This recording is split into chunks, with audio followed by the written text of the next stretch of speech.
An error occurred. It happened before.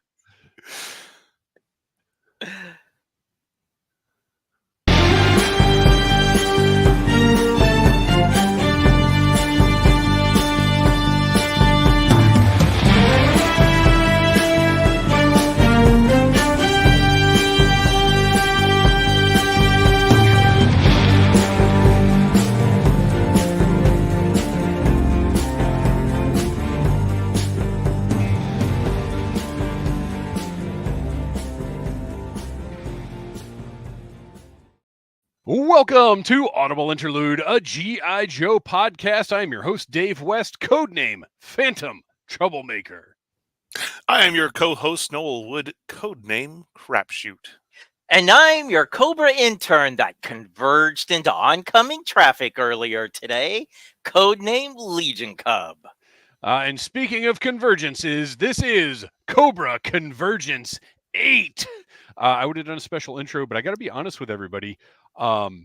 This is the time of year where my brain shifts away from Joe Fest and shifts towards DragonCon, and there's a lot happening at DragonCon this year, so some of which I was not necessarily expecting. So a lot on the plate, but we're still going to bring you an awesome show tonight with a very special Cobra Convergence segment that I'm curious to see how it goes. I'll just say that. We got a lot of people loaded up in the chat right off the bat. First of all, Jason's Electric stopped in at 2:30 this afternoon to ask, hello, did you happen to see any V1 Cobra Commanders at Joe Fest? I didn't notice because I'm just not looking for V1 Cobra Commanders. Did you guys? I'm sure there were. Oh, yeah. Yeah, they're probably. I saw many. I just wasn't in the market for purchasing one. Yeah, I mean, just about any vintage figure you're looking for, you're going to find at Joe Fest. It's just a matter of if it's the price you want or not. Hillbilly Harper's in the house. What is up, man? Aren't you supposed to be at work? Swordsman 007 just got here. Wreckship 85 is in the house. Got a nice little crew kicking things off. I can't even catch up with all these comments. Toy Reclaimer, what is going on? I mean, Cobra. I don't get to say that very often. Okay, so, of course, I've got to tell everybody, wherever you're listening to this, because this is our live video episode, but plenty of people just listen to this on Friday. Every single Friday, a new episode of Audible Interlude is available wherever you get your podcast. And wherever you're listening to this podcast, go subscribe, follow, do whatever the little button tells you to do, and leave a 5-star review and let us know you did it. Shoot us a screenshot of it, Audible Interlude Podcast on Instagram. We have yet to have a successful review, but that's okay as long as everybody keeps trying. Listen, wherever. We're everywhere. I'm not even going to list them all. Spotify, all the places. Amazon Podcast. Standing outside iTunes. Your window. Yeah, you can probably hear us from a boombox. Look, if my backyard neighbors were playing us through their stereo, everybody would be able to hear it worldwide, and we wouldn't need to be carried on any podcasting services whatsoever. Next, let's freaking go ring. Say anything. That's it. Oh boy. Well, you keep that one in your pocket, buddy, because you're 2 away from that. Lloyd Dobler holding up the boombox as a 3 3/4 inch. That's great. Figure. That's great. Yeah. I don't disagree with that. All right. I got to talk about Audible Armycom, who got the first look at the Lieutenant Colonel Mongoose interview. Tell me in the chat who has watched the Mongoose interview. I'm very, very proud of it. Everybody who has been sending comments about it, thank you very much. I've been forwarding those to my dad, and he's loving it. He's getting a huge kick out of all the comments, and he and my mom actually sat down and watched it when it went live. They oddly are not members of audiblearmy.com, so they had to wait for the force to watch it. Yeah. But audiblearmy.com, not only do you get early access to videos, you get my show notes before each episode is released, early and ad-free access to all audio episodes, exclusive video access to recordings of audio episodes. So next week, we'll be doing an audio episode that's just segments, not a live stream. But if you're a member of audiblearmy.com, you'll get to watch the video just like you're doing right now. And we have plussed up those audio episodes. They now have visual aids and things like that. You get early access to all G.I. Joe reviews on the Needless Things YouTube channel. And you know why that's important? Because this week, my reviews of Jinx, who is awesome. I am so totally stoked about Jinx. Jinx goes up this week. Torch, who is awesome. Now that I cut his knee pads off of his boots. That's right, I did it. Torch is fantastic. This review goes up this week. Night Creeper, who I love. I didn't know where I was going to land on Night Creeper, but I absolutely love this figure. This review goes up next week. And then Naugahyde, who I think is pretty okay.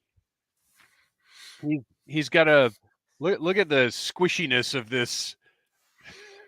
This bow is ridiculous. But I think they did a fair enough job with him. I like him, but I don't love him. I haven't opened my Naugahyde yet, but Torch is fantastic. And then Yabo is just there's nothing to him. His sculpt and paint are great, but he's not very exciting, quite frankly. But anyway, Swordsman 007 says world's okayest Dreadnought. That's pretty solid. Podcast from the pit. That was Xandar. No, because Naugahyde is our Deke Dreadnought. So yeah, that's true. He's a must-have. They're just Hasbro was just keeping with the trend. Naugahyde is our Deke Destro somehow. I don't know how that worked out. Our Deke-tro. Podcast from the Pit in the house. Everyone check out Podcast from the Pit. Wreckship85 makes a good point. Giving me life is not enough. I need that $1.99. It's too bad that he didn't have his macaque with him on Deke. Yeah, right? Yeah. That would have really spiced things up. All right. Where were we? Oh, so anyway, yes, audiblearmy.com. Tons of extra content. Every week I've been doing a bonus video that's not available anywhere else.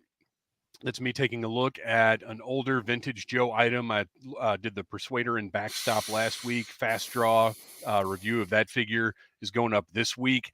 And after doing that review, I am not entirely positive I had Fast Draw when I was a kid. I thought I did, but after actually putting him together and messing around with him a little bit, you know how those tactile memories come back of oh, I remember putting this gun in this hand and putting these rockets here. I didn't have that with him. So now I'm not so sure I had Fast Draw. Maybe one of my friends did and I was just jealous. I don't know. But anyway, $1.99 a month gets you access to tons and tons of bonus content. And that is it. There is only one tier to be had. One tier to rule them all. We have a few hats are left. I will be bringing the remainder of the Joe Fest hats to DragonCon. However, if you would like a hat, hit me up either at audiblearmy.com or Audible Interlude Podcast on Instagram, and I will send you a hat. We'll figure out pricing. You'll get an itty bitty ditty bag as well. But chances are those are all going to DragonCon. What's left? I think we've got 6 left now. We've got a lot of T-shirts available, many designed by the incredible Shop Slickalicious, who is putting his G.I. Jive website on hiatus. I think he's accomplished what he wanted to accomplish, is moving on to other things. But the shirts that he designed are still available. Go to Audible Interlude Podcast on Instagram. Check the pinned stories, and you can get a variety of Audible Interlude T-shirts. And our next jumping ahead. Our next live stream is July the 22nd, and it's just a regular live stream. No gimmicks, no Cobra Convergence. No, I say no guests. Things could happen between now and then. But as of now, no guests. So July 22nd, Needless Things YouTube channel. Mark it on your calendar. That will be the place for our next live stream. Oh, fellas. So how has your post Joe Fest withdrawal been going? Mm-hmm. Yeah, I've been keeping myself occupied by redoing shelves to fit the things that I acquired. And Yeah, look then at this. maybe buying a few of the things that I regret not buying. Well, unfortunately, your image has fuzzed out just as you were going to talk about your shelves, but our constant viewers will recognize that your shelves are much tighter now, looking really slick back there. I like it. Yeah, well, as I figured to put the smaller vehicles together, and then you can have shorter shelves, and then you have the larger vehicles that can occupy some of the ones down there towards the bottom. RecShip85 has another convention coming in a couple of weeks with Kentuckiana Joe Expo.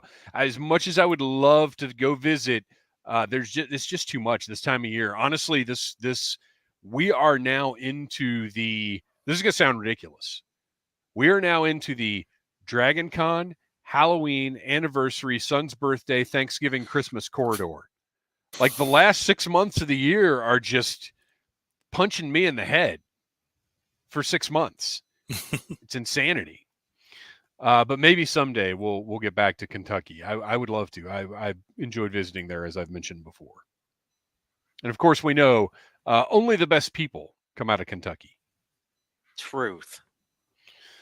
I have to say, post JoeCon, trying to find room for the earthquake, I am now truly dreading when the Dragonfly shows up, because I still have not been able to make enough space for the earthquake yet. So I think I've made the decision. We might have talked about it last time. I was trying to decide if I wanted to try and save the labels or just strip them and get Toy Hacks labels. I think I'm going to get the Toy Hacks labels because I really do want to clean this thing up, because the Brawler looks so beautiful after I gave it a really good bath, and I can tell the earthquake, like, the colors just come out. Yeah. Like, you may think it's relatively clean, but until you really you turn on that hot water, turn the lights down, get everything nice, candles, and just cradle it. Candles. Step into that shower. Music. You got to bring those big ones into the shower with you. Yeah, but it made a huge difference on that Brawler, so I think I'm going to have to do the same thing with my earthquake, well, and then the other earthquakes that I have plans for. And it's got paper stickers, so there's no reason not to soak that thing and get those stickers off of there and put nice, plastic ones on there. Yeah, and that was the other thing that made a massive difference on the Brawler. If only the Monster Blaster had that option. That is just driving me nuts. Out of all the crazy vehicles Toy Hacks has done stickers for, and they haven't done them for that one. And I wonder how many people would have to contact them for it to get them to do what, like 5? I mean, really, what kind of low run? I don't know. But they maybe had I'll zero send them interest. a message tonight. Do it. Everybody, like, hey, everybody watching, everybody listening, send a message to Toy Hacks asking for Monster Brawler stickers. Or I'm sorry, Monster Blaster stickers. There are too many. I have gotten too many tanks in the last year that I never had when I was a kid. I'm having to deal with the Mauler, the Brawler, the Monster Blaster, and that's the a Mauler mouthful. And the Brawler. It's too much. Or the Battle Wagon, but only if it's a Tiger Force Battle Wagon. Well, no, Whoop, wrong one. There Wotage. Isn't the Brawler Bath a WWE event?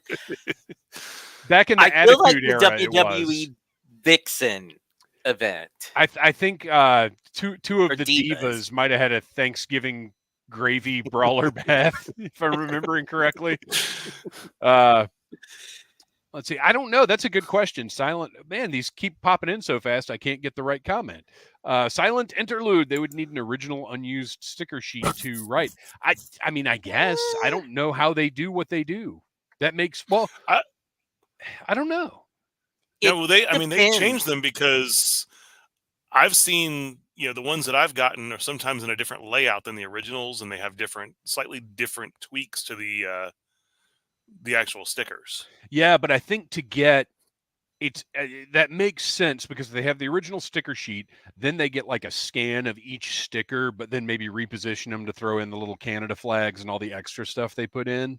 Yeah. Like, I'm not saying they just reproduce the sheet, but to get the right image and shape of each one, maybe that's what they do. I don't know. You know what? I should have them on the new Needless Things series, the Creators series. Yeah. Keep an eye out for that on the Needless Things YouTube channel, launching next Sunday with a pretty big get. Pretty excited about that, and already have guests lined up for weeks. I'm very excited. This is something I've been wanting to do for a very long time, but we're not going to talk about that today. We're going to talk about Swordsman 007 saying he's thinking of doing Retro Toy Con in Greenville in November. If I have enough of a lull and enough of a budget, I absolutely want to be there for that. I will be there. That's one of our finest events that I participate in every year. So yeah, I'm definitely into that one. If like I said, if it lands right. All right. That covers everything housekeeping wise. It's time now for a little bit of news. And we haven't had really a proper news segment in a while, but we're kicking things off. This is actually news from weeks ago. But Skybound, unsurprisingly, announced a Transformers compendium. Pretty excited to see what that's going to look like. I would imagine this one will be the standard newsprint version, similar to how they initially announced the G.I. Joe compendium before the Kickstarter launched. And then maybe we'll see a more complete Transformers compendium as a Kickstarter a little bit down the line. I don't know, but compendium sounds like something you go see your doctor for. I've never liked that word. I think it does fit more for Transformers. Like we have to get to the planet to get more compendium. I can't say I'm as excited about the Transformers comics as I was about the Joe comics. I don't fault you because the initial miniseries, okay, and I would say like from 5 through 10, there's some interesting stuff with Ratchet, Megatron, but a lot of the Transformer comics were not at the level that G.I. Joe was. Yeah, I remember them being very... Yeah, and the art is bad through a lot of it. Yeah. Coloring was really bad. I mean, they just were doing everything kind of monochromatically for a long time. Once you kind of get near the end of the run, when people stopped caring, that's when Marvel finally was like, hey, we're going to make some good stories. And of course, it was bonkers. And they took a lot of stuff from the European line because the Transformers comic in the UK was completely different. And they just started borrowing ideas from it.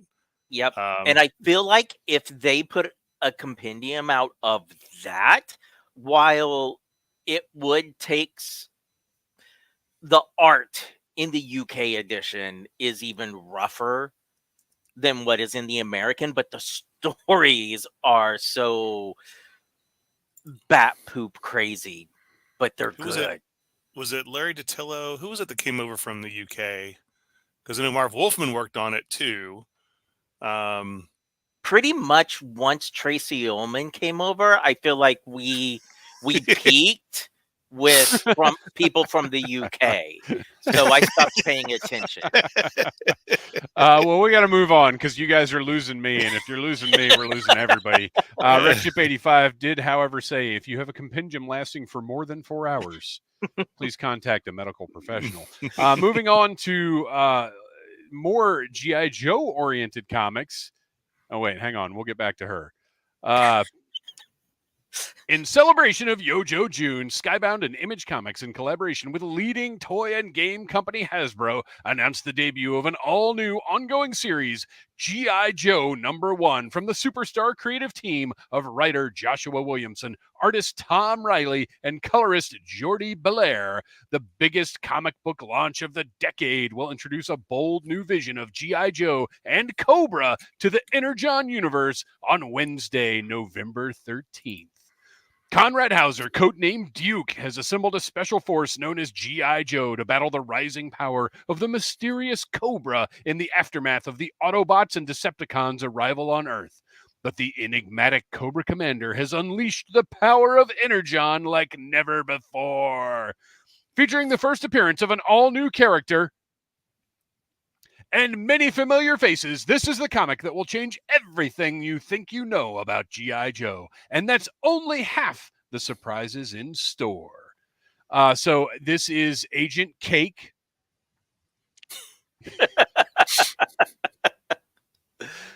Wow. I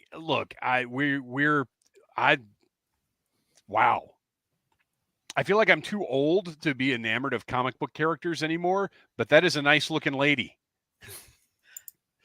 To go back to the front cover, let's take a little closer look at the rest of what's going on in this cover. So we've had a lot of comments. I thought we were done with posing comic book women in that, default stance, though. Well, I'll give them this. At least she actually has a back. Like, her poor spine isn't going to break. And they clearly, from the cover, Baroness is still with the Joe. So we need a female Cobra.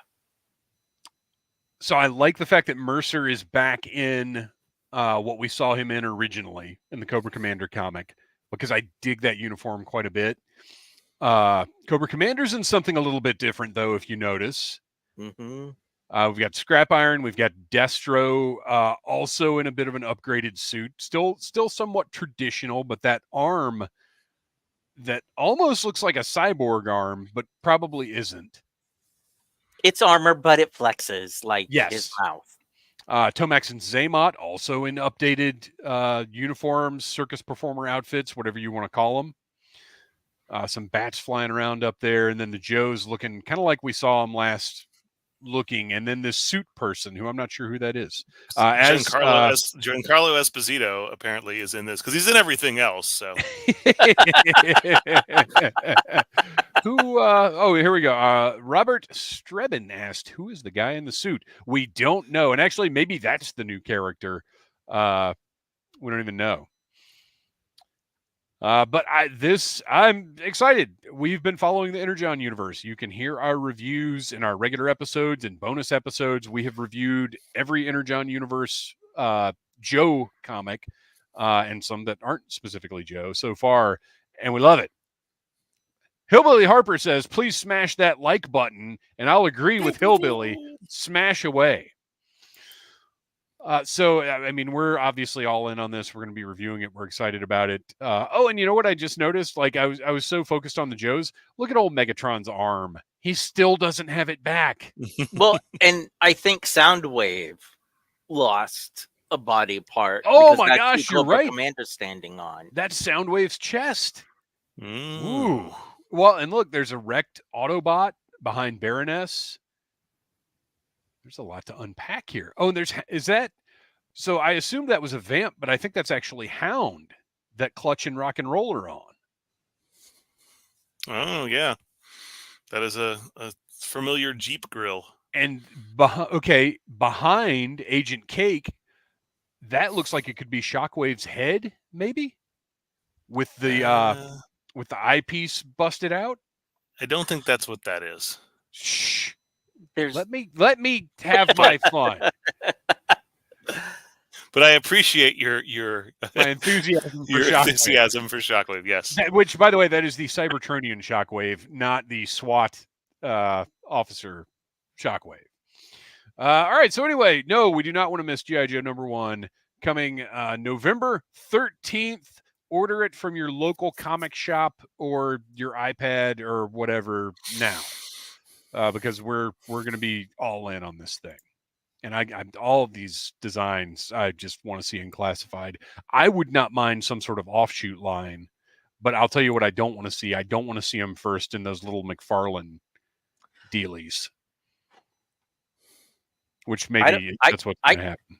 Yeah, We'll because they're already clearancing out, and I haven't even seen the JUL or Transformer ones on. Yeah, I haven't seen them in the store. shelves, so. All right. It's funny because my first thought when you said see it in the toy line, but you wouldn't want to see it, I thought, I don't ever want to see these done by McFarlane. No. Just in general, I don't want 7-inch figures of these. I want classified. Yeah. All right. Oh, wait, real quick. Silent Interlude asks, will this be an ongoing or limited? It is ongoing. Yes, this is an ongoing series. The other miniseries we're building up to this. Now, what we don't know is, are they going to continue with miniseries? Right. Because what they have been doing is 2 miniseries concurrently. I would be fine if they do this as an ongoing series and then sort of keep doing miniseries to go like 1 miniseries at a time. You see what I'm saying? Well, I mean, they're doing 3 concurrently with the mainline title as well right now, so it would make sense if they keep 1 series of miniseries going. I don't think Real American Hero is the mainline title, Noel. Well, okay. the Larry Hama title. That's the vanity title. Which, look, it's a blast. I'm totally enjoying it, but it is not their focus. In as much as the Energon universe is moving forward and Real American Hero holds its value because of nostalgia and those fans who have been following it since '82, we want to see where the heck it's going. But as far as priorities, I would not consider it the mainline title. All right, next up, the Dragonfly is delayed. Tell us in the chat who cares. Oh, Hillbilly Harper, will y'all release the audio of the Friday night panel? It has been released at audiblearmy.com, and that is the only place you can hear it. Friday Night Funhouse, live from Joe Fest, audiblearmy.com. We will never release it anywhere else. We're trying to forget some of it. Earthquake! So anyway, Dragonfly has been delayed until December. I have zero problem with this whatsoever. How do you guys feel about it? I'm actually kind of happy. Yeah.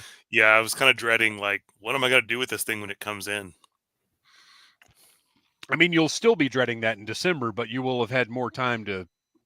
But with the plethora of other packages that are coming in, it'll just be like, oh, yeah, this is Christmas. Not, wow, what is this table-sized box doing outside of our house? Yeah, that's a fair point. So, yeah, tell us in the chat. Are you guys okay with the Dragonfly being delayed? Did it ruin your summer? Let us know how you feel, and we will move on. Speaking of delays, Doc on Pulse was delayed to September 1st. But apparently is showing up in Walmarts, not my Walmarts. I wouldn't trust anything Pulse says. Not to be negative, but just as we've seen between you guys and Wreckship 85, they'll say, oh yeah, this has been pushed back, and then the very next day you're getting a shipping notice for it, or you guys are getting shipping notices and I'm still sitting here twiddling my thumb going, I still have an unfulfilled pre-order. Yeah. So, and I think do we get a delay on Jinx too? That I don't know. Mine came from Big Bad, so I canceled it as soon as Big Bad shipped. I'm almost to the point of canceling my Pulse ones and just ordering from Big Bad. Pre-order except roulette. For Torch, because Torch is sold out at Big Bad. There's something about getting that official baseline price and free shipping from Pulse. I don't know. I feel like I'm paying for Pulse Premium. I got to use it for everything. Yeah, but then sometimes I forget to buy something. So, thankfully, Big Bad or Amazon will still have it available for pre-order. I've got reviews to do, so I need those things ASAP. Wreckship 85 says Pulse pushed Jinx to August 1st, but she's shipping for him today. Okay. But you're the only one. Right, just you. Toyomic Displays says, I have Jinx opened her yesterday. Did you get her from Pulse? Let us know. I did get so I got Nagahide. I did not order the Night Creeper, but I ordered Nagahide Torch and the comic Shockwave. They all arrived within 24 hours of one another in 3 separate boxes. Each one of those boxes would have housed all 3 of the toys together. Hasbro Pulse, stop wasting all this cardboard. Yeah, it's a little ridiculous. I got the shipping notice for my Nagahide. What was it?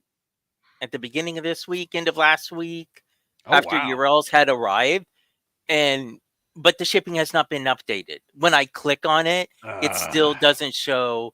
So I'm just twiddle, twiddle, twiddle. I had one. I don't remember what it was. It was the Vintage Collection Zeb shipped from Pulse. And every time I went and clicked on it, Ken, everybody check out Toy Connections on YouTube. Missing the show. Ken, 8 p.m. EST. Always. Oh, nice. Okay. Toyomic Displays, first time watching live. Welcome. Glad to have you here. Usually listening on Spotify. Came from Big Bad Toy Store. Big Bad are often the best. Podcast from the Fit, having to check out. Finish this at work tomorrow night. Good night, everyone. Thanks for checking in. Everybody check out Podcast from the Pit. Okay, what the heck was I saying? Whoop. There we go. About your Zeb. Oh, yeah. So Zeb, every time I went and checking on the shipping, FedEx said there's no record of this shipment. And then it showed up like the day after. It was silly. I'll keep my fingers crossed then. Next up, our pals over at Whiskey Jack Toys have an unfortunate but honestly unsurprising delay. Their factory produced the final pulls, and this was right before they were supposed to go into the full production run, but unfortunately the mold containing all of the lower arms and hands has been damaged. So that mold has to be reproduced. At best, they're looking at a few weeks. At worst, 45 days to replace the now missing tooling. But once that's fixed, it's time to go into regular production as planned. So just keep an eye on Legends of the Hidden Force. Go give them a follow on Instagram. Check them out. We're very excited about another O-ring line. And these guys, this is a new renaissance of O-rings, and we're very excited about it, but we understand everybody has suffered setbacks and delays and whatever else. So it's just, it's part of the business at this point, especially if you're supporting an independent toy company. Next up, Kristian, I want both of your reactions, but Kristian, I'm definitely eyeballing you on this one. Yeah, No. No. I'm saying like this is the San Diego Comic-Con exclusive that I'm most excited for. Oh, okay. It threw me. Oh, I know a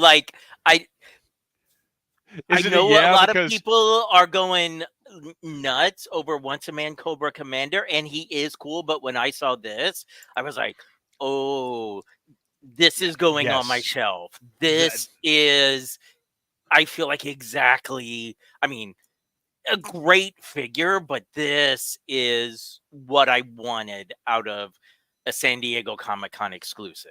Well, and especially from Super 7. Yeah. This is the kind of stuff, this is their wheelhouse. I think it's beautiful. Yep. Noel, how do you feel about this gentleman? It's cool looking figure.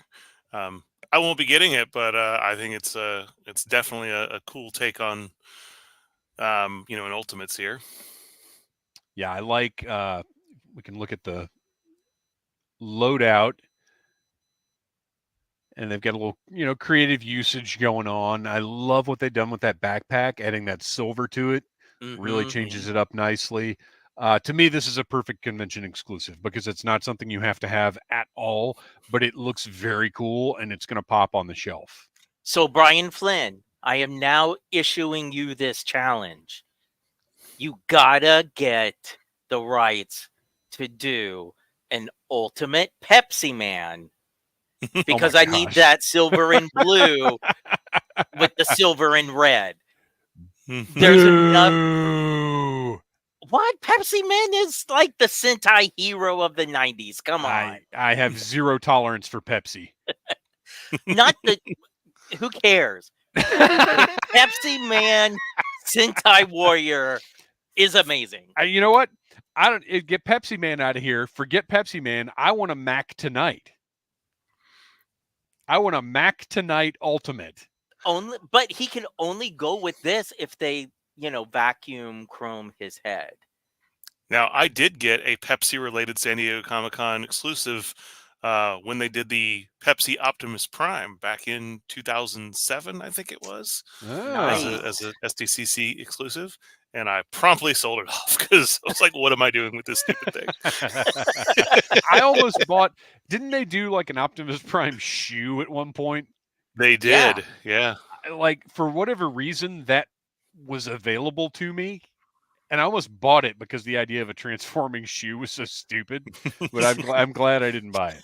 Oh, you missed one of the great conversations that Noel and I had at Joe Fest then because, we Optimus talked Prime about hat and shoe Optimus Prime, like all of those odd. Yeah. There was a pin. I think my top favorite weird one, isn't there? There's like a raccoon clock, right? Well, yes. Heinrich. Yes. Yeah, I'm a big fan of the raccoon clock. But yes. Yeah, he is. There is a knockoff Heinrich in the movie, The 40-Year-Old Virgin, and it was the biggest problem I had with that movie because, like, he would not be collecting this junk that you can buy at a flea market. He would actually have like the real Heinrich, the real thing. we used to have. I called it an import store, but it literally was this woman and her husband would go back to Japan 2 times a year to visit their family, and they would just buy up a bunch of stuff and put it in their shop to sell. And they had him, but their asking price for it was more than I was willing to pay. But as often as I frequented that shop, I would just gaze and be like, one day. But not yet. Wotaj says Heinrich the Tanuki. Yes. Yeah. Which we all know Tanuki because of Super Mario Brothers. That's why I know it anyway. Except that the Mario Tanuki did not have the feature that Tanukis are best known for. Oh, what is that? Being a clock? Well, we can't. No. Something we can't talk about on a family-friendly podcast. Let's move on to JJ Shoulder. Just say they're really good at swinging. Oh my gosh, JJ Shoulder Heights in the house. I would very much buy a line of McDonald's Ultimates. I would see. I'm torn on that. I would love to have figures of those characters, but I don't know that I would want to spend $55 each on them. But I would actually love to see them as reaction figures. Yeah, I mean that would be more ideal for me.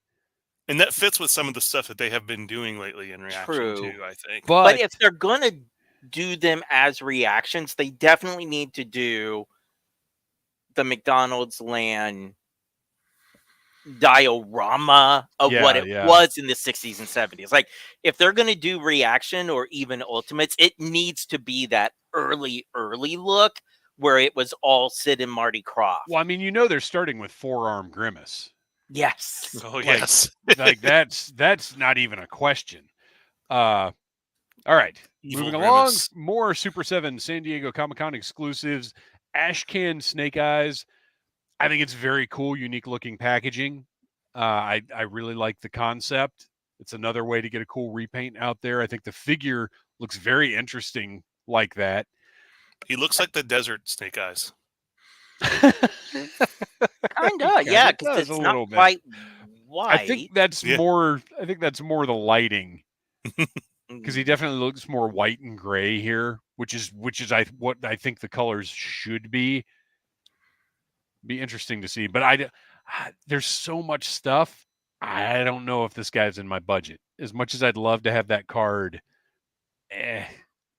Well, and I've got the Silent Interlude Snake Eyes from Super 7 reaction. And I essentially bought that one for the card, so I've got that one. I don't need this one too. Real quickly, because yeah. Silent Interlude obviously is saying he needs that figure. So let us know in the chat. I'm kind of curious. Do you go to San Diego? Do you have people there that hunt for this stuff for you? Or are you like us and it's like, oh, as soon as I see somebody selling a code on eBay. Well, no, this stuff, all of Super 7 stuff will be available at their booth, and then it all goes up online on the 29th. Unlike the Hasbro stuff. They actually tell you in advance when it's going up. Well, the Hasbro stuff, here is my guess. Well, first of all, I think the quantities will be much lower this year, which is going to cause problems, undoubtedly. But I think their limited quantities will be available on Pulse after the show is more meant as a way to get people to go ahead and buy them at the show. But it is weird that they're going to have stock on hand there. It seems like that's an expense that they would have wanted to cut out and not go back to, because they haven't had stock at the show in a few years. True. Yeah. But I do. Are we covering the Hasbro exclusive in this? I didn't see it on the notes initially, but. Oh gosh, yeah, that was announced since we've done anything, wasn't it? Yeah. Yeah, it's been a couple weeks. Because I mean, for that, like, I think that the last couple years of exclusives have been a bad idea because they're putting stuff out that is stuff that everybody wants. Chuckles, right. Mindbender. I think the Once a Man Cobra Commander is the perfect exclusive for San Diego Comic-Con. I agree. I don't. If you miss it, your collection isn't necessarily missing it. But it's still too close to a unique character for me. I am very much in the wacky repaint as an exclusive category. And this goes far beyond repaint. I'm not a fan of anything that unique being a con exclusive. Well, I'll say it's closer to what a San Diego Comic-Con exclusive should be than Chuckles or Dr. Mindbender. Yes, I will agree with that, but I still don't think it's nailed. What, like a good con exclusive? Well, honestly, as much as people talk smack about it, that Crimson set, that's the kind of thing that should be a San Diego Comic-Con exclusive. Mm-hmm. Although apparently most people didn't agree with me because nobody bought it. So maybe it wasn't a great exclusive. Yeah, I was close to buying it when it was on Pulse for like $60. So I think it's down to 40 now in the outlet. That Once a Man Cobra Commander, I didn't put images in because it's been so long since it was announced that I honestly completely forgot that we hadn't talked about it. But it looks amazing. The sculpt looks great. It is a must-have, but we'll see how easy it is to must-have. So in conversations with most of my friends, a month ago, I would have said it was a must-have. I have become so enamored with the Cobra Commander as he's portrayed in the new line of comics that I look at the Once a Man and I'm like, I feel like, I mean, agree with you. He looks great, but I feel like he's going to have a back spot on the shelf. I'm not really ever going to do anything with him. And then when I saw the Super 7 releases, I was even more. So I don't know. I mean, I'm sure once we're in the moment, I'll get a case of FOMO. Well, and try to get one. If we can get into the moment. True. Well, my question is, because they'll usually do a second production run. They'll announce closer. Well, a second exclusive that they'll announce closer to the show.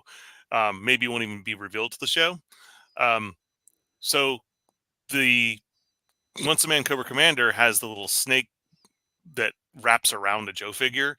Mm-hmm. Do you put out the blind roadblock as a secondary exclusive for the show? When have they done that? Didn't they do that with the one last year? Didn't the Crimson set get announced much later than the Chuckles? The Crimson set was online. Yeah, that was Oh, that the poll. Okay, that was the wait. I thought that was also a San Diego Comic-Con exclusive. Yeah, but they it was were a year apart. Were they? Right? It was Chuckles one year and then the Crimson set the next year, wasn't it? So Chuckles was last year. My Minute was the year before that. I'm gonna check while you guys entertain. Maybe it's all running together, but I feel like they've done that before, where they released another one and they announced it a little bit later on in the show, or it was just revealed at the show. They haven't done two at the same. Oh, okay, Crimson was PulseCon, yeah, PulseCon, which makes sense. But they were like together, like they were paired together as a set. So that could be a PulseCon exclusive. Could be the blind roadblock to go with your Once a Man Commander. Yeah, and that wouldn't be a bad idea. I'll tell you what I think would have been a great San Diego Comic-Con exclusive, and you guys may not agree, especially after what I just got done saying, an early bird Energon Universe Cobra Commander with the smiley face. Yeah. And then, later on, you can get a regular version that doesn't have the smiley face with it. I would buy that. That would be cool. All right, moving on to another figure that I am probably just going to pass on because I've got the regular Zartan. This is cool. His gloves are a little bit taller, I believe. And he comes with a robe and a little flute. And I mean, it's neat. And again, this is a good con exclusive because it's a specific thing. It's different from the regular figure, but it is not a must-have. But it's a fine line between like, oh, that's neat, I want it, and oh, that's neat, but I don't want it.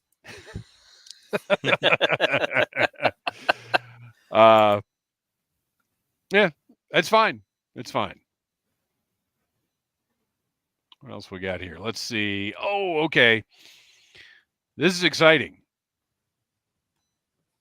The Art of G.I. Joe, a Real American Hero omnibus hardcover set is now available for pre-order from BigBadToyStore.com. $159.99. Excellent price for that book. They also have payments through Sezzle. And the Blu-ray set also available. I think it is $34.99. I did not do a screenshot of that, but you can order both of those releases through Big Bad Toy Store now. So if you missed out on the Kickstarter, then you can get them from Big Bad. Probably other retailers as well, but I mean, Big Bad's my favorite. And that $4 shipping is going to be cheaper than yeah, right. Any other place. Yeah.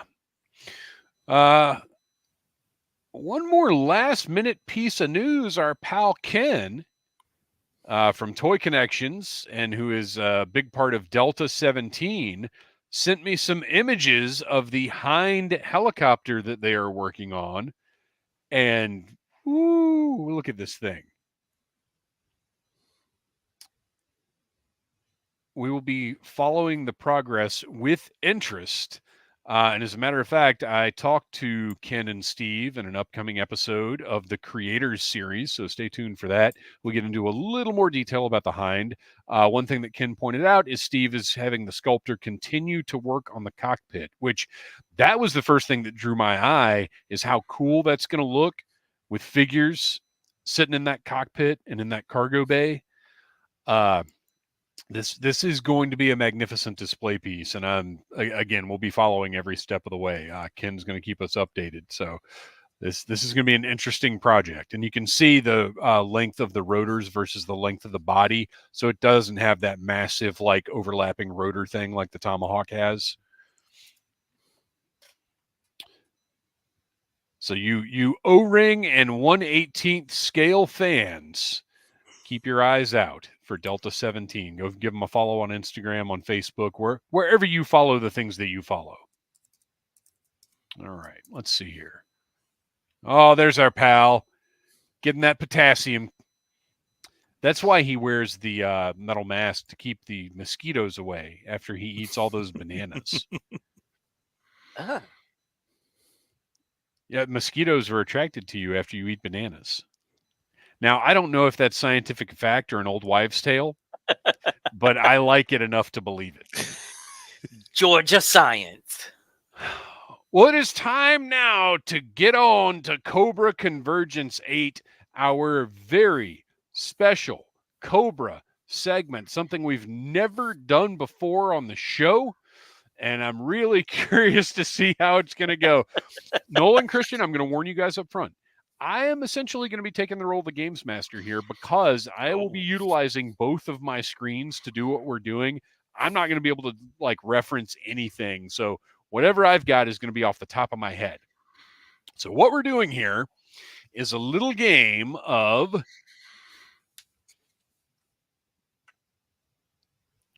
Cobra Roulette. Dun dun dun dun dun dun dun dun dun dun dun dun dun dun. I guess I'm more of a Vanna White than a games master, which is what most people would say about me, I think. Hillbilly Harper says Delta 17 is the bomb, and he's right. Okay, moving on to Cobra Roulette. What we have here is a number of topical prompts, all related to Cobra, and what we're going to do.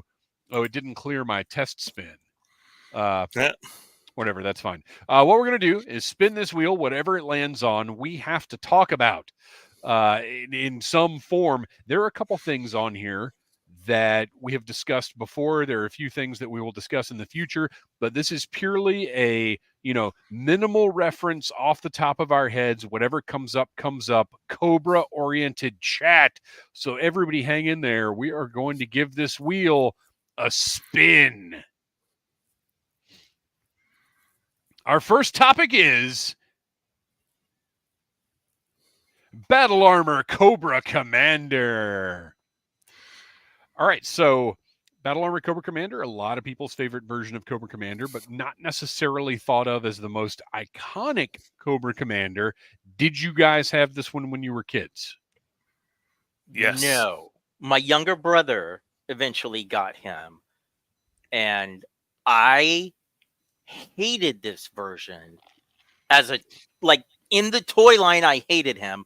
I love how they justified it in the comics with it being a way to hide Fred as Cobra Commander. Yes. But I never liked the figure, but it's another one of those that once we started doing the podcast and I just kept seeing it more and more and more, I so much appreciate it now. Now, what did you think of the all-blue O-Face Battle Armor Cobra Commander that we saw at Joe Fest? For those that don't know, it's one of the multi-packs from, what is it, 2000, I think? I think 96. so, yeah. It had Destro 2000. and the Baroness. And it's a great-looking deco, but as Noel pointed out at Joe Fest, the problem with it is he's missing the hose, so he just has this little in the middle of his chest. And that was one that I actually picked up when they were first out. So I had that 3-pack only because I never had a Destro or the Baroness as a kid. So I was like, all right, well, I'm going to grab those so I can have a Destro and a Baroness, even though they weren't anything like the originals. But yeah, I had the original Cobra Commander, so he was just a duplicate at that point. I still have him in there somewhere, I'm pretty sure. Silent Interlude, of course, to some people, Battle Armor Cobra Commander is just Fred 7. Also says 97 Toys R Us, which we did a segment about those releases on the show, but I cannot keep track of the latter day O-ring releases and when they came out, even though I was collecting the stuff then. And it's still, if we ever get to talk to anyone from Hasbro back then, or during the 25th line, I just want to ask them, what is the logic in making that hose a separate piece? Right. It serves no purpose. You had to know it was going to get lost. Even if you couldn't have sculpted it, glue that B in. I mean, how many other figures are there who have little hoses or antenna that cost more than the vehicle they're packed in by themselves? I'm looking at you, Heavy Metal. Yeah, I mean, that piece is not nearly as hard to find. You can find it for a relatively low price versus things like Firefly's telephone. When I look at my Scoop, his helmet missing the microphone, he still has a helmet. Right. It doesn't look like right. entertaining the bachelorette party for Cobra. All I had was the hooded Cobra Commander as a kid. I didn't have the regular silver-faced one. So I jumped on buying this when I first saw it in the store. And then I saw G.I. Joe the movie, and I was really confused because they essentially kill off Cobra Commander after they just put a new toy out on the shelves. That's a good point. I had never thought about that before. Which explains, I guess, what they did in the comic a little bit to at least bring some relevance. Yeah. Very interesting. All right, are we ready for another spin? Let's go. Round and round. Where will it stop? Operation Mind Menace. If you recall, this is the Sunbow episode where Cobra kidnaps Airborne's little brother, who is psychic. Yes. Mm-hmm. Thoughts? I haven't seen this in a long time. I like the idea of Cobra trying, because it's a lot of Cobra's plans kind of brushed up against some actual, like, former would-be world conqueror plans. So the idea of Cobra trying to raise an army of psychics completely makes sense. Yeah, this is a point that I bring up all the time, Toy Reclaimer. People say that Cobra Law was jumping the shark. Like, they cleared the shark in the first year of Real American Hero Sunbow. Like, that cartoon was loony. Cobra Law is no more ridiculous than the giant amoeba that they killed with apple seeds, or the fatal fluffies, or, like, it was all nonsense. I love it, but Cobra Law is barely even, like, breaking that barrier. And this is going to sound borderline hypocritical. Wait, real quick. Oh. Toy Reclaimer says Ghost. Also, Egyptian gods. Yes. But fighting any of the episodes that deal with members of the G.I. Joe, their extended family getting involved in the plot as far as Cobra's concerned, tend to I don't love them necessarily as much. Because they were really trying. Well, here's the thing, is the opportunity was there all the time for the cartoon to build on the connection between the Joes on the Joe team. I wanted to see that. I wanted to see those interactions, like Duke and Scarlet, Alpine and Bazooka, Leatherneck and Wetsuit. Like, that stuff was fun to me. And then you bring in some random civilian and try to make me care about them, and it's just not that successful. I mean, look, don't get me wrong. As far as I'm concerned, every single episode of Sunbow is a banger. But I am less interested in these characters who are not actually part of the Joe team. I just remember this was one of the only episodes that really featured Airborne in any sort of capacity other than just, like, having a throwaway line.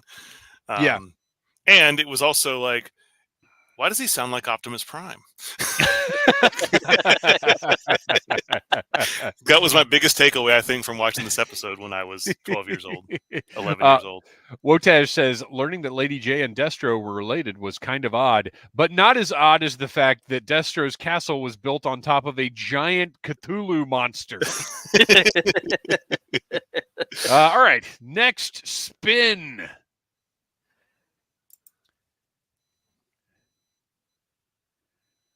Yes. Ooh, the Asp, which I believe, have we done an Instruments about the Asp? I think it was one of the first ones we did. See, I was thinking we had, but I think there's more to talk about, because we're a better show now. We should do a V version too. We should. I brought it in. I think I brought it in early, like, because I brought that one and the Slugger in early, because I was like, I want to talk about the ones that don't get as much love, but were some of my favorites as a kid. So the Asp, to me, the weirdest thing about the early Cobra vehicles is you had the Black Hiss, the black Stinger, and then the blue Asp and the blue Rattler. Now, obviously, the Rattler cannot tow the Asp. Like, where's our matching here? Where's our Army coordination? I am all for blue. Well, we got blue Hisses down the line. To my knowledge, we haven't seen a blue Stinger, but I could be overlooking something. We did. We got it was the Rattler, but it was in the 25th blue. line. Yeah, that was before that. It was the was it? Yeah, it was the 97 line or the around 2000. I think bet it was the Silent 97 Interlude line. knows. Yeah, I think it was in 97 because it came with the Anaconda Vipra figure. Oh, that's right. That was the first appearance of Vipra, wasn't it? Mm-hmm. Silent Interlude. Yes, I did review the Crimson Sabotage set with the Asp. Yes. But initially, and later on, we did get the color coordinated stuff, but it was just so weird to me that the Asp was that blue. And I feel, in retrospect, I feel like all the Cobra vehicles should have just been that blue. I think that would have been a lot cooler overall. I don't know. I think the hiss has to be black. It just looks so much better. As long as it's got dirty red treads, right? No, the dirty treads are fine. Okay, so my question to the two of you and to our listeners, so the Asp had the feature so you could tilt it up and fight. Did anyone actually play with it that way? Oh yeah. Okay. Oh, I did not have a rolling Cobra vehicle. I didn't hit the Hiss tank until I got the mail in later on. I didn't have a Stinger. So when I got the Asp in like 84, but I didn't have anything to tow it. So the Asp was not a towable vehicle. It was a robot. It was essentially like a mech. So you put the Cobra in there and he rode around and it walked around on his little stubby legs. Oh, that's awesome. okay. I love that. Yeah. And now I'd love to see an actual execution of that. Wait, we just had a great comment. Jeff Butler said, will Sci-Fi and Lifeline be tumbling around on this Cobra roulette wheel? I should have thrown them in there. I didn't think of that. Oh yeah, see, I never bought the 98 Rattler, so I off the top of my head don't have any recollection of it. And I don't know why I didn't. Okay, wait. I think it is possible I didn't buy it because I said, that is not a Rattler, that is a Stinger. Because I remember being mad about name change stuff like that at the time. Well, did you see the Jeep that was painted up at Joe Fest? It was out front. Maybe not. Oh yes, that's one of our Tennessee members of the finest that brings it there and has had it in the DragonCon parade a few times, and it's the Rattler. It says Rattler across the top of it, and it is a blue camouflage with the rockets. Oh, okay. All right. Any more about the Asp? I feel like we didn't actually talk about the Asp very much, although Noel's story really tops anything we could say. So I've always adored the vehicle. It didn't get a lot of love in the comics or the cartoons. No, I dug it too. It was I towed it around. I always set it up as I just had one, which we'll get more into that sort of thing a little bit later. But yeah, it would get towed. It would be a weapons emplacement. But yeah, I'd tilt it up and use it like that. I thought that was an awesome feature. Just make yourself a target, Cobra. Right. Ooh, the 1986 Cobra Battle Gear. All right, this I'm going to have to pull up. I actually do have this. All of the Battle Gear sets were in one of the collections that I got. But what do you do with it? Like, I'm not going to put it on my vintage. I'm not going to replace the real gear with this Battle Gear. So I've just got it in a bag because I don't know what to do with it. That makes sense as adult collectors, but as kids. Oh yeah, as kids it was great. You were, losing accessories, so this was a great way to get them. Or some figures just had really cool weapons that I wanted to use with all the figures. So what you'd see is the common theme across the Battle Gear sets was 4 or so colors, and they would spread those colors across the different weapons. This set came with Major Blood's backpack in red. Well, the red pieces were Major Blood's backpack, Baroness's backpack, Scrap Iron's missile system.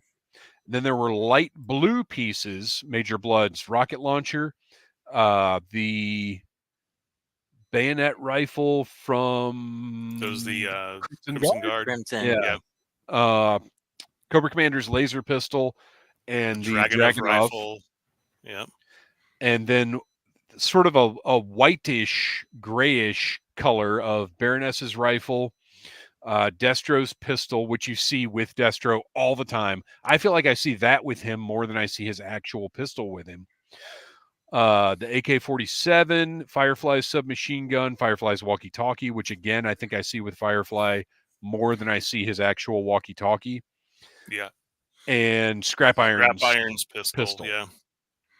And I see Scrap Iron's missile system with Scrap Iron at least as much as I see his original missile system. And then in a dark blue color, Destro's backpack, Crimson Guard's backpack, the two missiles, the rest for of Scrap Iron's missile system. Yeah. The rubber parts. So visually, this is really cool.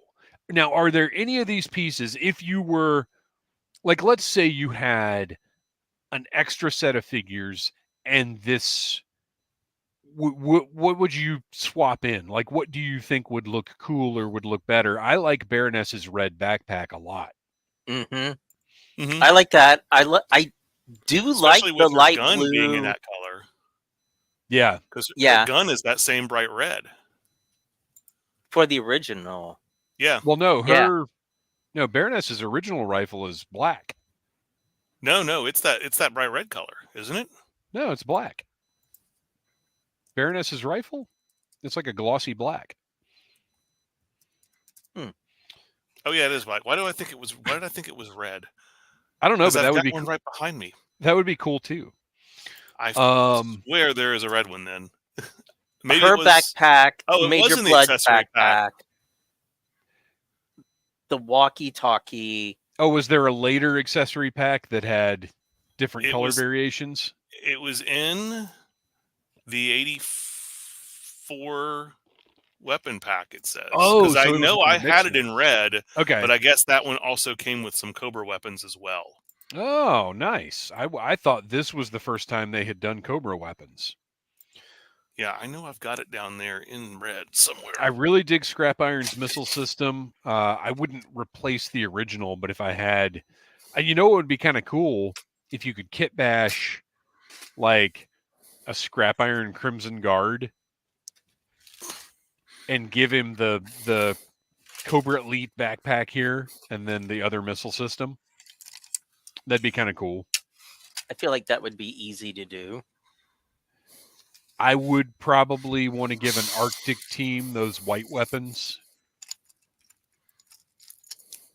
And I do like Cobra Commander's light blue laser pistol, but I don't think I'd give it to Cobra Commander. No. I don't think I would give any of these weapons to their actual characters. These would all go towards... I like Baroness with the little red backpack. I do like that. The rocket ammo backpack, I mean, I wouldn't give that to Major Blood. Oh, you know it'd be cool? The rocket ammo backpack on an eel is like a land trooper. I think would look good. Or, oh God, this would be so garish. But on the Bat version 2. Oh yeah, He doesn't have a backpack, or it doesn't have a backpack. Yeah, that would be cool. I mean, it would be an eyesore, but it would be cool. All right, are we as Noel searches for his red blaster? We will spin again.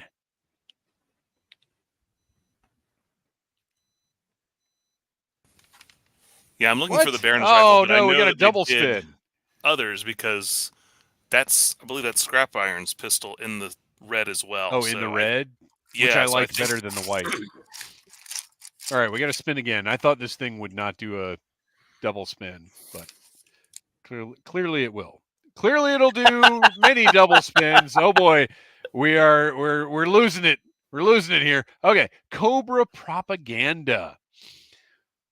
What kinds of propaganda might Cobra throw out there in the world or have thrown out there in the world? One of my favorite things from the comics was what was that? I was going to say they might, I said they might just create a rock band and use coded language about Cold Slither joining us soon. I like the Cobra version of the Boy Scouts from the comics. Yes. Yeah. I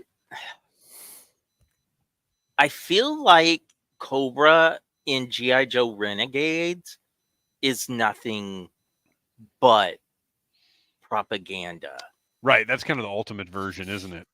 Yeah. Which I do think that's a great way to portray Cobra in a more modern story.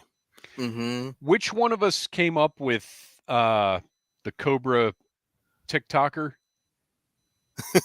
Remember the Cobra social media? Me. That was okay. That was me. That's Jailbait. That would be the modern. Yes, that's right. That's right. Which, by the way, if you're watching The Boys, oh gosh. All right, moving along. Let's hope we don't get anything we've already gotten. It's not like there aren't enough choices. Ooh. Dr. Venom. We have been talking about Dr. Venom since day one, but it's funny, he wasn't actually in the comic that long. He just has this legacy of the brainwave scanner and of people's... Mm-hmm. But you have to remember, because this is something I think about also with the effect that streaming has had when I watch TV shows. The comics were only coming out once a month. So in comic story wise, yeah, he's only in this many issues, but time wise for a kid, yeah, he was in it for over a year. How long was he in it? Let's look that up. Noel, what are your thoughts about Dr. Venom while I do a little research here? I always wanted him as a toy as a kid, and I didn't understand why there wasn't one, because I was not aware of why all these characters existed in the comic book that didn't exist on my toy shelf, because Larry Hama just had to create a bunch of villains because all Hasbro gave him was Cobra Commander and then Major Blood and Destro. Why on Wikipedia does it say that Dr. Venom was voiced by Michael Emerson? Does he appear in one of the other animated series? I don't think so. Was there a Dr. Venom stand-in? Oh, wait a minute. Oh, he was in Renegades. I was going to say Renegades would be where I would think that we would see him show up. Dr. Archibald Monev. Yes, yes. Well, you know what? Okay, so Dr. Venom... Oh, it doesn't give the issue numbers, but his legacy lasted at least through issue 169, where Dr. Mindbender is attempting to repair the brainwave scanner. And Dr. Mindbender was called Dr. Brainwave at first. Mm-hmm. Which is terrible. But, and when you look at those earlier, or when you look at those issues that Dr. Venom was in, Dr. Venom was a villain that was at a different level than everything that Hasbro came up with for Larry Hama to use later. Like, Dr. Venom would fit in so perfectly with what we've seen in the Skybound. Well, he was like the cackling madman villain, like who was evil for the sake of evil. Right. He enjoyed being evil, but he locked Snake Eyes and Quinn in a box and dumped them, what was it, in the river, in the ocean, whatever it was. Like, he was a threat. Whereas some of the other villains, I can't say that Hasbro ever let Hama show them that deadly until we got to Assault Viper. So you're right. He was around for about a year. He first appeared in issue 10, and he died in issue 22. So just a year, which, yeah, to a kid is a good stretch of time. Yeah. But in reality is just a tiny portion. But he of made Real American Hero. Think about it. He made that much of an impact that it's not just us, but Joe fans in general, still after all these years. Jeff Butler, in the cartoon, my favorite pre-Mindbender doctor was Dr. Lucifer, which, by the way, that name in Cobra's Creatures. Which let's see if we can spin up an alternative to Dr. Lucifer here. You might have noticed on the wheel.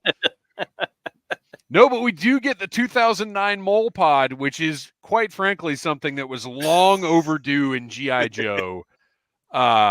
You want to talk about classic villain vehicles. Everything from Ninja Turtles to, like, Flash Gordon cartoons has had some form of earth drilling vehicle. So that is, to me, one of the highlights of Rise of Cobra was the Mole Pod vehicle. And it's, in my opinion, perfectly executed. Yeah, the drill tank was a vehicle that was in so much media. I just presumed that they were real and they they were just regularly used because there was Transformers had them. There was a GoBot that transformed into a drill tank. You had them in, everything from like He-Man to, modern military stuff. There was James Bond. Yeah. Total Recall.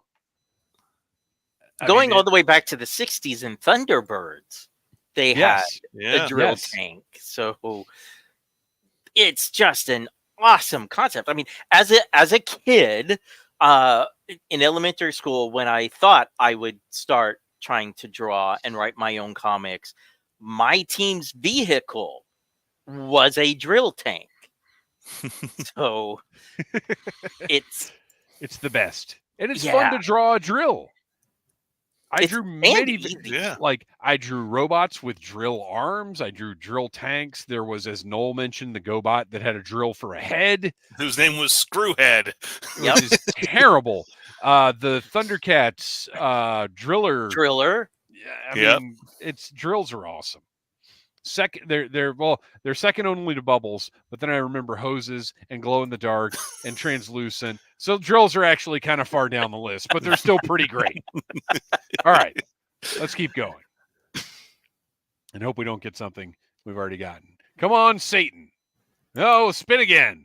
We may be running out of steam on the Cobra Roulette here. Hey, but it's okay because guess what? It's wild card time. Crapshoot. Give us a wild card entry. Ooh, all right. Fatal Fluffies. How do we not have plushies of them yet? Well, no plush, no figures, no nothing. Like no ultimates yet. That blows my mind, considering all the stuff that they have touched on. No Fatal Fluffies. Well, with all the other Ultimates lines, they have the larger characters in each line. Thundercats have big characters. Ninja Turtles, like all their lines, have these larger characters. Joe has had no larger characters yet. That's perfect. And I actually should have worn it tonight. I ran down here and didn't get a chance to change my shirt, but I got my I Love My Fatal Fluffies t-shirt from the Codename Iowa booth at Joe Fest. Wow. For $8 because it was on clearance. Oh my gosh, that's excellent. Yeah. It was 3 for $25. So good job, me. Fatal Fluffies. Fatal Fluffies are awesome. We need them in the O-ring line. We need Ultimates. We need the little cute ones, and we need the big giant ones. And the big monster ones. I mean, have you guys ever met anyone that didn't like the Fatal Fluffies concept? I mean, yes, but they're dumb, so we don't care what they think. You know what we need? Hasbro has brought back Furbies. We need Fatal Fluffy Furbies. Fatal Furbies. Let's go. And you know that they were just an excuse to try to rip off the Ewoks, but then make them evil. Of course.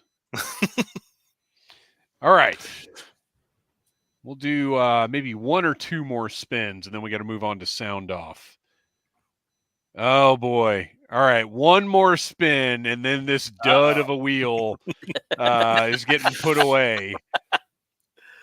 Let's see what we get, because we got a lot of really good Cobra-oriented sound offs. All right, we're done with the wheel. Thank you for your kind of sorry service, Cobra Roulette wheel, powered by Spin the Wheel app. It was fun for what it was, but it worked about as well as a Cobra plot in an episode. So yeah, that's a fact. We are being as authentic as you would want for Cobra Convergence. That's right. Well, really quick, we're going to do one more because it's only fair that Kristian gets to throw out his wild card as well. Oh my God. So tell us about Springfield, if you would. Okay. Yes. So Springfield, picture it. Springfield, 2015. So as we all know, there are lots of Springfields in the United States. It's common a name as Joe. But Springfield, Illinois, the mayor actually pledged his allegiance to Cobra in front of the press and gave them the key to the city. So take that, all you other cities. This is a real picture. This is a real picture, and Illinois is the home of Cobra. This is a real picture, and this is a member of the Finest who is in that costume. What are you talking about? That's Cobra Commander.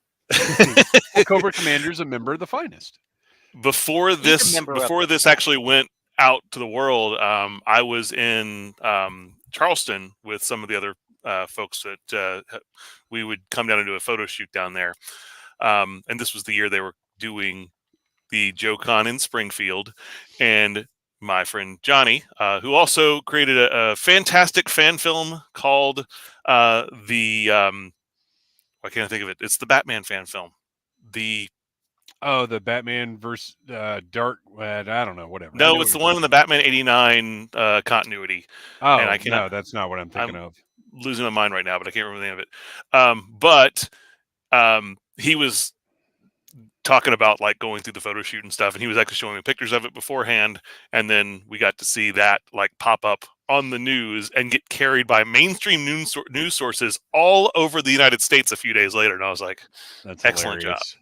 Yeah, when I found this, and then I decided to Google it, like it made the Associated Press. Like how I forgot or just never saw this back in 2015, I don't know, but it was real news at a time when Joe wasn't necessarily on everybody's mind, which is exactly how Cobra would operate. Robert Straben says, awesome. I live in Champaign, Illinois. Well, you'll have to get the mayor to give some champagne, the key to the city. And then you will have an equivalent accomplishment to brag about. Wotash says, Springfield, Illinois is extraordinarily unmelodramatic. Because all the evil is happening underground. No, that's true. You have to wait until the Joe show up, and then it all bubbles to the surface. They've got those tunnels. Until then, it's just neighbors killing neighbors. Like in Us. All right. It's time to move on now. If I can get my notes in the right place. To the segment where we go to the Audible Army to sound off. Every Monday before we go live, we put a post on social media at audiblearmy.com and at Audible Interlude Podcast on Instagram, and we ask for your input about what we are going to talk about. We've got some good Cobra-related stuff this week. We are starting, of course, with our submissions from audiblearmy.com. Remember, tons of bonus content every single week for only $1.99 a month.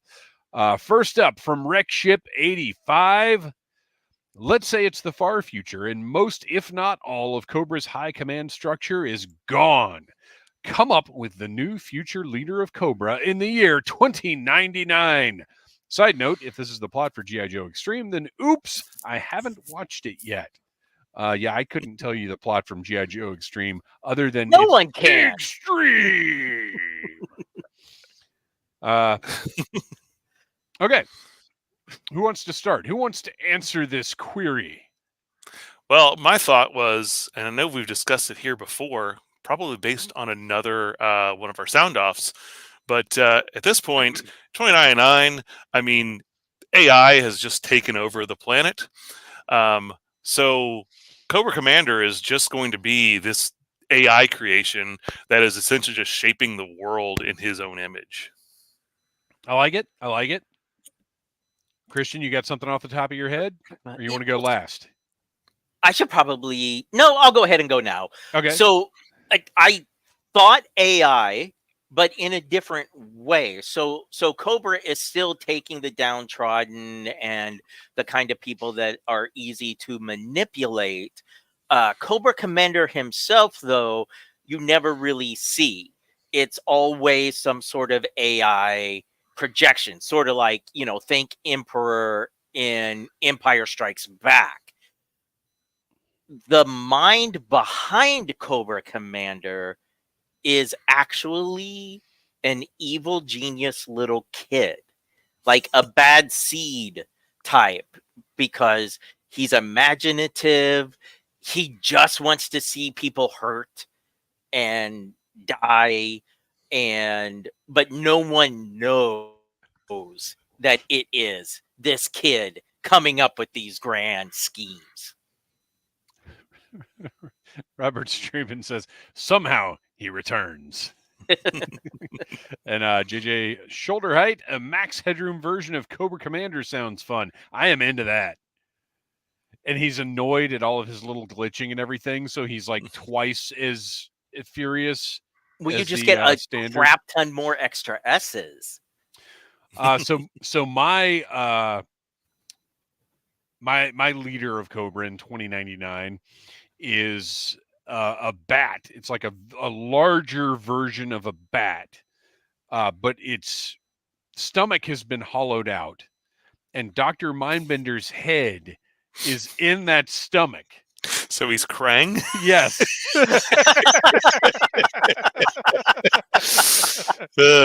And he is leading Cobra.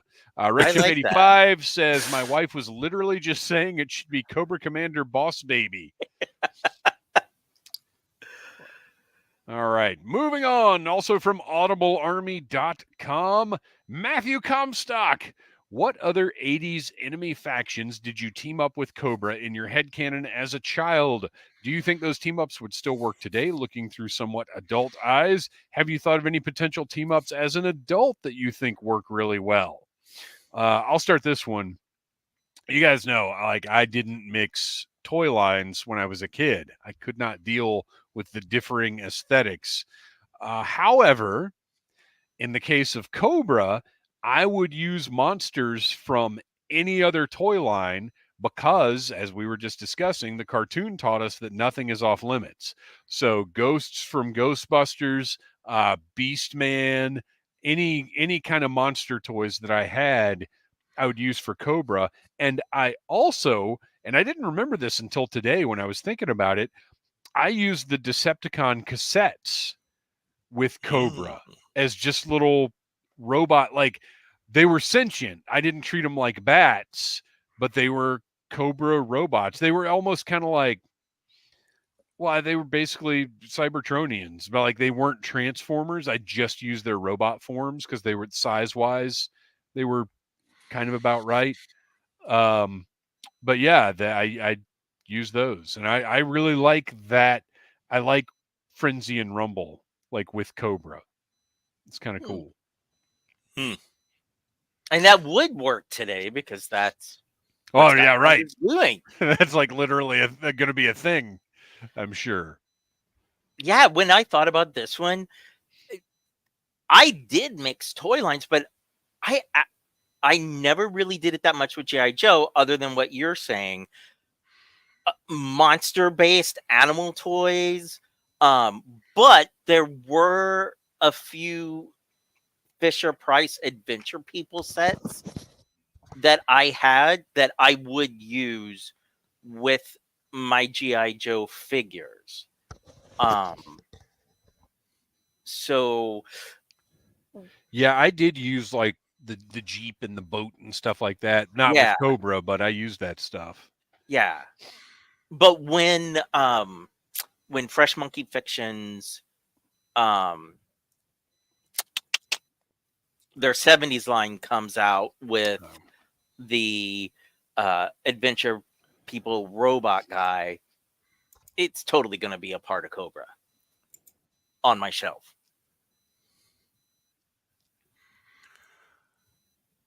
Noel?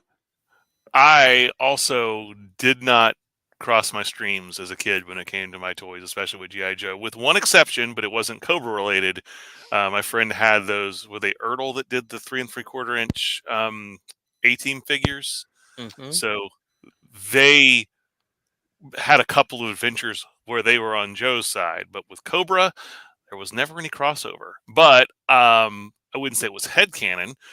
I did consider that Cobra and Decepticons were in the same universe based on, we got Marvel comics of that in the 80s.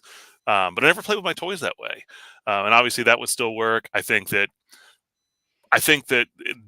Hasbro having the license to mask, they really should do more crossover stuff, even if it's just in fiction right now with mask. Keep that IP in people's eyes, because you can always bring that back later. Even if it's like that's what you do with your 3 3/4 inch scale. So do you guys want to, listeners, do you want to watch Dave's head explode here? So the one toy line that I did mix with other toy lines on a regular basis was Star Wars, because I was so heavy into Star Wars. So I did use Cobra vehicles for the Empire because, TIE fighters, we didn't really have land vehicles for them. But also with Mask, I would not use the vehicles, Noel, but the Mask action figures were an alien, like little halflings of little people that I used with my Droids toy line figures. No. Now I will say I did cross over. It's not really an IP, but like my Transformers, I used my Lego City as like the battlefield because that's cool. It scaled pretty well with like the Transformers cars. They fit right on the road plates, and the robots were, about the size they would be in scale with humans. Okay, real quick. So Jeff Butler says back then I had Corps figures and Impact figures. So I feel like those came after my time, because I never really knew about the Corps until like I was working in comic shops in the 90s. Yeah, I think the Corps debuted in the early 90s, didn't they? Okay. Yeah, but during the 80s, there were a ton of non-G.I. Joe. Well, you mentioned the A-Team, which I had those, and those were part of G.I. Joe for me. Like that was, they were just played with the Joes. But there were Dukes of Hazzard figures that were O-ring 3 3/4. Mego did Hazzard and Buck Rogers. There were a lot of 80s. Toy Reclaimer says no, the Corps were late 80s. Interesting. Because I know they were O-ring. Yeah, they just were. Toy Reclaimer says late 80s into the 90s. Toy Reclaimer into now. Yeah. You can go to Ollie's and buy some Corps figures now. Lennard Toys. And they're still doing it. All right, moving along. Another one from audiblearmy.com. Gary Mitchell, our pal from the DragonCon American Sci-Fi Classics track. What Cobra Trooper do you think doesn't get enough appreciation? And if you were going to build the ultimate Cobra strike team, who's in it? Now, Gary, that's 2 questions, but we'll let you slide on this one. Kristian, you want to Okay, so as far as Cobra Trooper goes, I was thinking like the army builder troopers Sure. as opposed to a single person. And Yeah, I think that's what he's asking. I'm still sticking with my flak vipers. Okay.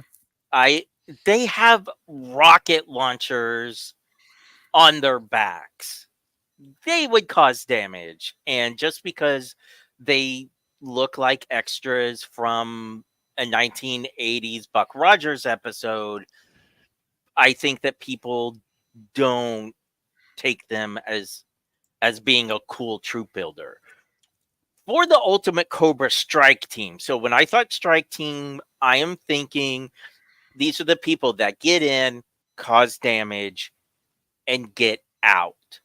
So for that, my squad leader is Baroness, and she takes along Xandar, because people don't notice him, Firefly, and for the troop builder aspect of it, they're going to take the Night Vipers. Oh, well, then you're doing well, because WJ says the ultimate team has to have the Night Viper. Robert Stribben and WJ are fond of the Hydro Viper. And Jeff Butler says Flak Viper is a good call, Kristian, at least the V1 colors. Oh, yeah. Not like the green and orange. Ugh. Yeah. All right, Noel. I got to go with the Headhunters figures. Oh, yeah. I think it's the V2 Headhunters, because the V1 were more garish colors, but the second ones that were in that dark, like black leather suit. I've always thought that's one of my favorite, most striking figures. My alternate to this question, though, is the Rock Vipers, because mustaches being standard on a Cobra Trooper will always be Where's your like my mustache, favorite Trooper? cannon. You get back to the barracks and grow a mustache before you enter the battlefield, you piece of slime. But I have alopecia. I don't want to hear it. Go join the Hydro Vipers, you hairless goon. All right. Anyway, what a turn that took. So what is your ultimate Cobra Strike team? My ultimate Cobra Strike team. Well, I would definitely have Cobra Commander leading the charge in his battle armor costume, so he's battle ready. Yes. He could be Fred 7, or he could just be Cobra Commander. Either way, I feel like he grew a set when he put that costume on and wasn't just retreating all the time. You got to be brave if you're going to get in the pogo. Yes. He would be flanked by Firefly, as Kristian said. He would also have Scrap Iron there with his giant rocket launchers, he's going to have a range of different troopers behind him, specialty troopers. So 2 or 3 of each one of your specialties, so you can handle anybody that comes towards you. Night Vipers are proven to be popular. Swordsman 007 agrees. Robert Strabon says Heat Viper was kind of badass too. Yes, and but only 85. the G1 O-ring version. The 25th anniversary, where the hose doesn't hook up to the Heat Viper's helmet, disappointing. No good. All right, so it was the G1. In my opinion, the Cobra Trooper that doesn't get enough appreciation is the Inferno Bat. I love this thing, this translucent red thing, and I lost my mind at Joe Fest because Toy Department had 4 of them, and I should have bought them, and I'm so mad at myself for not doing that. You guys were right there with me, and I think I even said, I know I should buy these. I don't know why I'm not buying them, and I didn't buy them. And my ultimate Cobra Strike team is 12 Inferno Bats. All right. Moving on. One more from audiblearmy.com. Toy Reclaimer says, what was your favorite Cobra Army builder from childhood? And does that align with what you now think is the best Army builder? I will go ahead and continue on and say the Inferno Bat. No, I'm just kidding. That was not from my childhood. That was like 2003. So no, my favorite Cobra Army builder is the Bat, and that absolutely still aligns with what I now think is the best Army builder. Bat across the board. That OG Bat is the, if I could have 100 of them, I would love to have 100 of them. Mine was the original Cobra Trooper. That was my Army builder of choice. As far as now, yes, I think it's the same, but with a slight variation. Just based off of what we've gotten with classifieds, I absolutely love the Python Patrol deco on the Cobra Trooper. Or and to be clear, the Cobra Officer.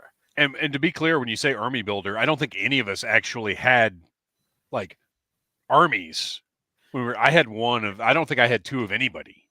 So I didn't actually Army build anybody, but as far as what people consider to be Army builders, we would usually have, I mean, not of like named characters, but something like a Cobra Trooper or Stormtrooper.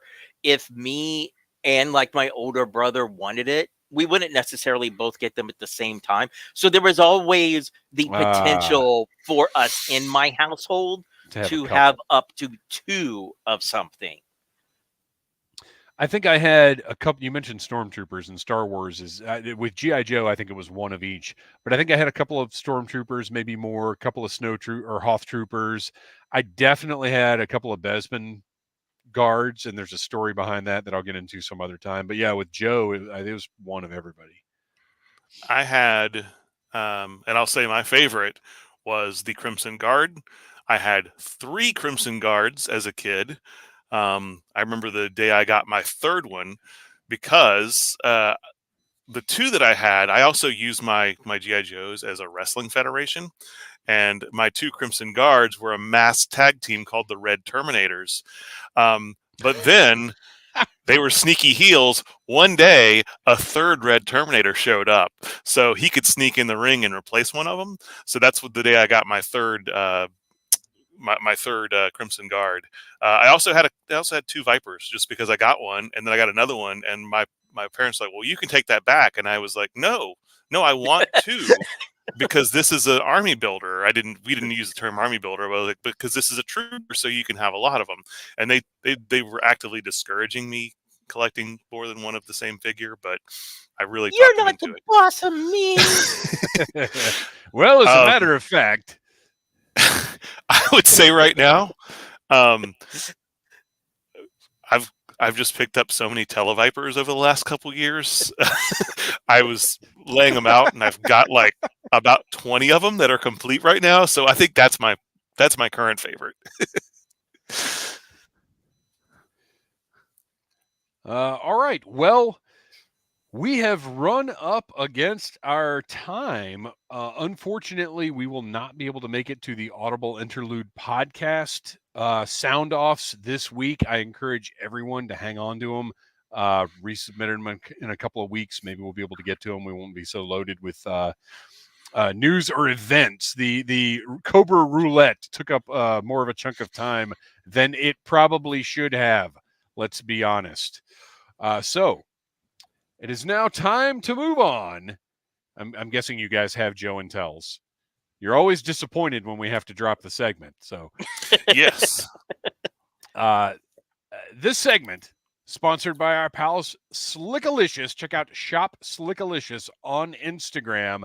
This is Joe and Tell, where each of us has an item to show the audience and with a little story behind it or something to talk about.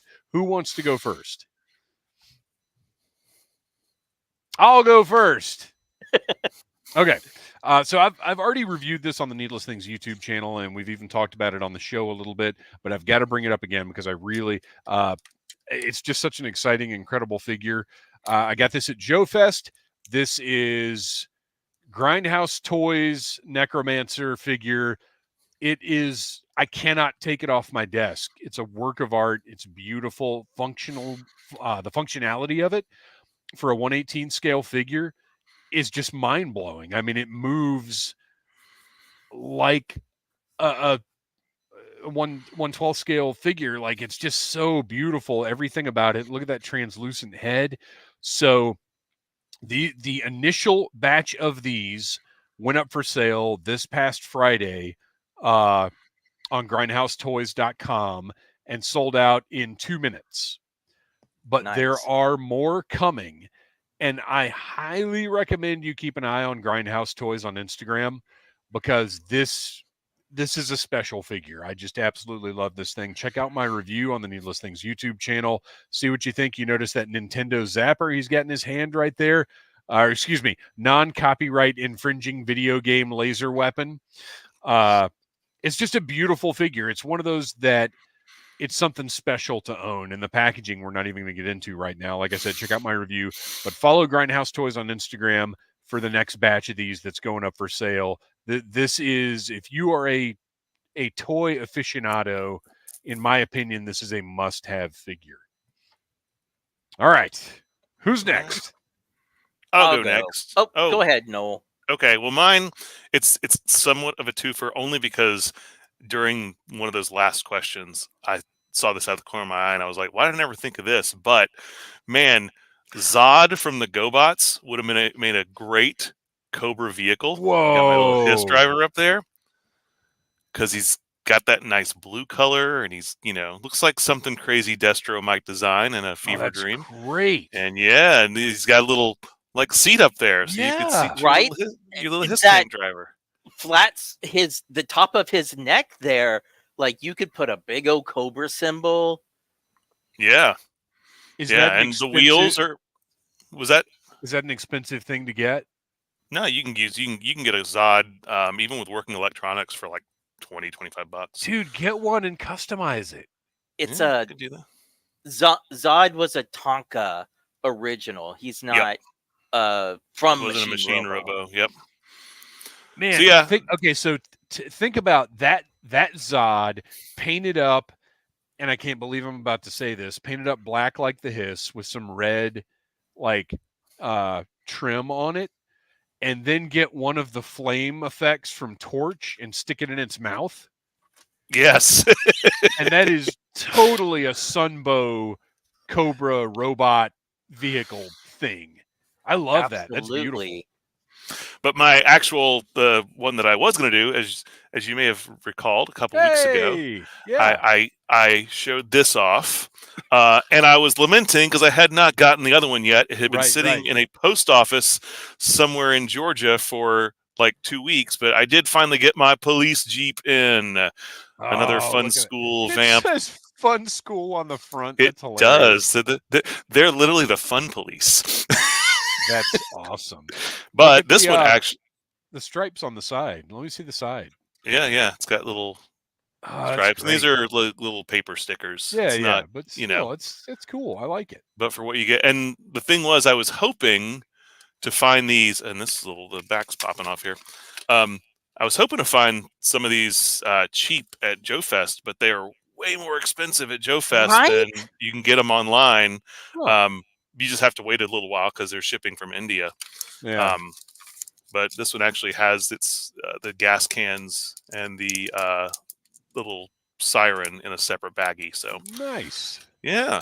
So I was excited to finally get that one. I'm making some space for all my wacky vamp variants on my shelves right now as well. So, I'll get that Army one eventually. But to me, the Army one is too close to looking like a Joe vehicle. Right. It's almost like, well, what's the point?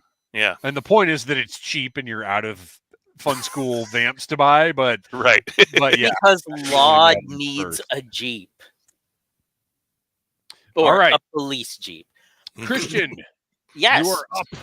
So I am going to give a little teaser now, though, since Noel showed that, and hopefully by our next live stream, I'm going to have something that will go along with your Jeep, and I'm just going to leave it at that. Surprise. But my Joe and Tell for this week, as I figure everyone knows, I still am checking out Ross like every single week if I can. Getting a bunch of prizes for DragonCon for people that come to our JUL panel. And yes, I said that if I pull that trigger on reaction figures, then that's a rabbit hole I just don't want to go down. Uh-oh. But then when I stopped at Ollie's this week, the heavens opened up, a light shined down, and there was a whole peg Oh, of look Shipwreck. at that. I still haven't seen any of those at Ollie's. Oh, no. I'm sorry. Did I say Ollie's? I meant Ross. Ross, I haven't seen any at Ross either. This was at Ross, $4. And it was, he was literally saying, buy me. So, and we might just have some of these to give away at our panel at DragonCon. So nice. But yeah, and he's totally going to get opened, by the way. The package is beautiful, but he's totally going to get opened. Yeah. Yeah, I've only found a few, and like I haven't been going to Ross on the regular, but like every time I go in, it's threadbare. But I found back when they were starting to show up, I found the Cobra Commander with the cape, and I picked him up because I wanted one to open. But yeah, I think other than that, I found only one other, and I didn't buy it because I couldn't deal with the line. Yeah, that's what's happened to me a couple of times when I've been like kind of out. It tends to be on the weekends. I'll be like, "Oh, Ross," and then as soon as I walk in the door, never mind. There's nothing in here that's worth my time. Yeah, it's Snake Eyes with a laser weapon, and I was like, I don't need this. I honestly do think I stood in line to check out for over 30 minutes for these, but I'm just listening to my podcast. I live in Orlando. It's the city of lines. So yeah, it's true. That's true. They don't sell Fast Pass though for Ross. No. Well, that brings us to the end of this week's episode. I will remind everyone to check out audiblearmy.com. Tons of bonus content each and every week. This Wednesday, my exclusive look at Fast Draw, and you have access right now to every single G.I. Joe review that is up on Needless Things for this week. Early access. So check out audiblearmy.com. Before we go, Noel, why don't you tell us a little bit about The Finest? The Finest is an international G.I. Joe costuming club. You may have seen us at Joe Fest, raised over $1,600 of that show, but we do raise money for a great organization called Canines for Warriors. Check out thefinestcc.com or the Finest Recruitment Center on Facebook. Well, we won't be doing anything official at DragonCon, but we will have a lot of folks there doing some stuff in the parade and photo shoots and whatnot. And Kristian, where can we find that toy photography you do so well? You can find me on Instagram under the codename Legion Cub. And of course, we would be remiss if we did not thank Hooded Cobra Commander 788 for his efforts, for his contributions to the Joe community, for being quite possibly the greatest ambassador of G.I. Joe over the past decade. A fantastic human being who is the reason that we are part of this Cobra Convergence right now. So I will say this. Until next time, Cobra! You got it wrong. It goes Cobra.